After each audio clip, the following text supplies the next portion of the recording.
What is inner child work? A lot of people think that inner child work is sort of new age nonsense.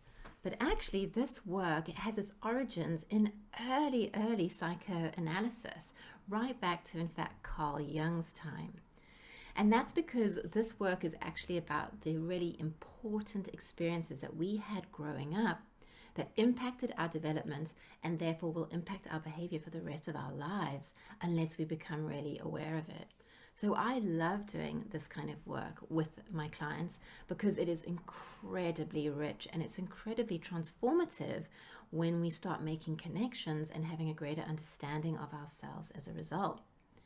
It is also really, really helpful because what many of us do when we have child issues, which I believe we all do, is we look to other people to fix us or parent us, to sort of do the healing, on our behalf.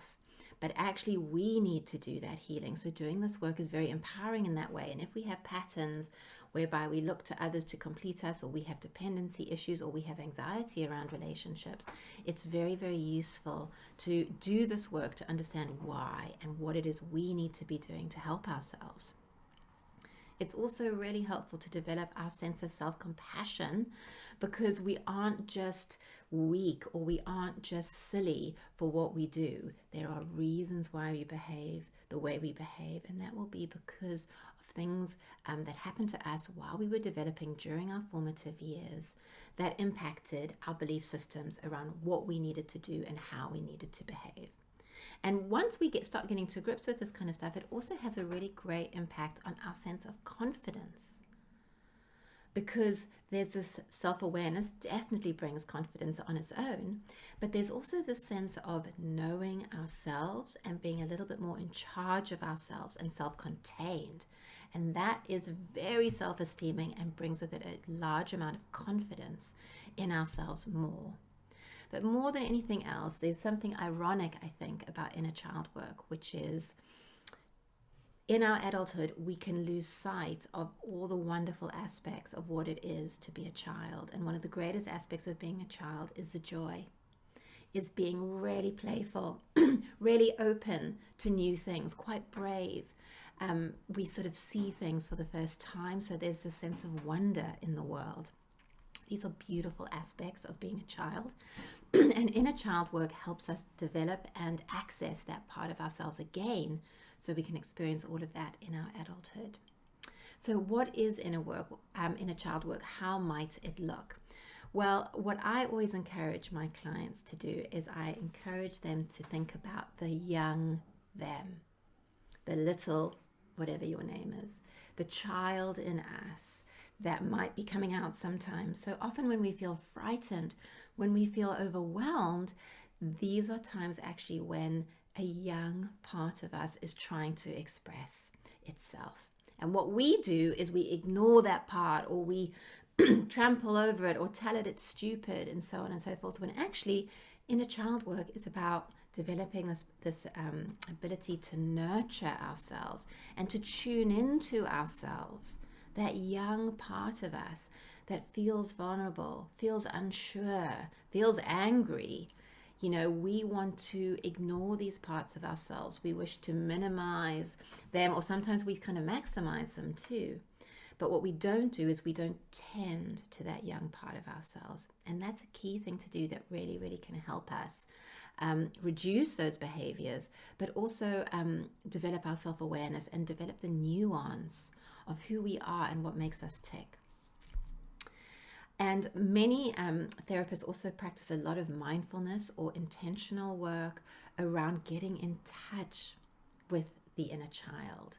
And we can do that many ways. We can do that with looking at old photos when we were little. We can do that through reminiscing with our siblings about what they remember, what happened and what it was like. Some people actually like to get something that they can tangibly hold, like an old toy or an old a game that they used to play, or even something that symbolizes their youth. That can transport us back and supply us with valuable information about what emotionally was going on for us during these crucial years. There's also a lot of play In a lot of therapists, particularly art therapists, will encourage play. We will actively play with ornaments and toys and sand, and we will create. Is a sense of playfulness, because in the play, again, we will be reminded of our younger years, but things also act out when we play. So it can be really, really fascinating. Of course, writing is really, really useful. Stream of consciousness writing, to just get in touch with stuff as it comes. Because up until now, I guess, that's what inner child work is really. It's about making space for this part of us that we spend a lot of time just shutting down. What we're going to do is the opposite, is that we're going to create space and be like, what does that part of me want to say? What's going on for that part of me? What does that part of me remember? What are the fears there? What is the pain that maybe I need to really acknowledge?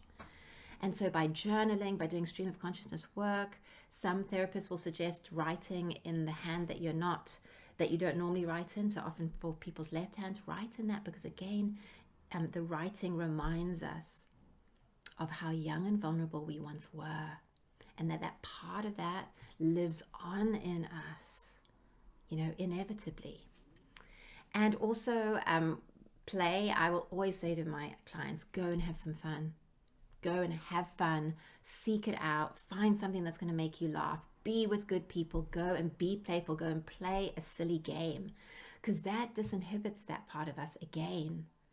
And that is the reward, that is the enjoyment. But again, it's also something whereby we can think, I need this more in my life, and this part can guide me, show me how to do that more. And finally, a key part of this is, of course, reparenting work. We need to reparent the young parts of us that still struggle, that are scared sometimes, that are vulnerable, that have some fears around other people or work or failure or perfection.